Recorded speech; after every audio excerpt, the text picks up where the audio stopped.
Hi, this is Garrett with Gwydion Reviews, and it is time for a review of the new Sam Smith album, Gloria. I admit that I've never paid too much attention to Sam Smith's work. Sure, I've heard the singles, but I hadn't really cared enough to listen to the rest of their material.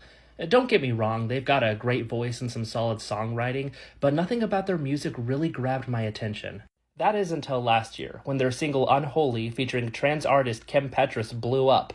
Not only did it break history being the first song with a non-binary and a transgender artist to ever hit the Billboard Top 100, but it was also unlike anything that I had heard from Sam Smith. I didn't care for it, but yeah, it was a strong stylistic left turn.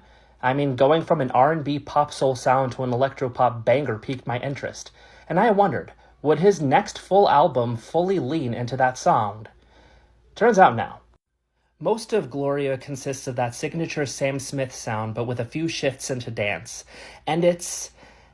I personally found most of the production to be pretty boring and generic. Sam has a pretty voice, but they don't do a whole lot to elevate these songs in any way.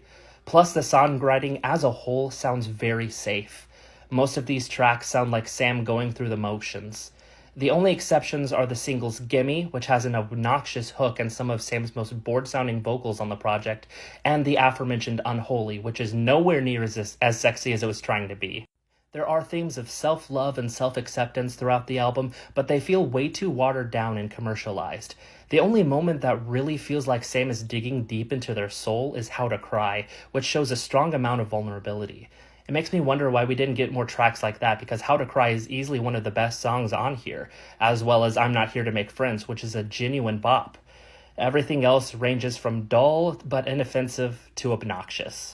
I wish Sam did more to break the mold and execute those ideas in a stronger fashion, because when Gloria is not making failed experiments, it's being painfully mediocre. This isn't a terrible album by any means, but it is certainly underwhelming, and I know Sam can do a lot better than this.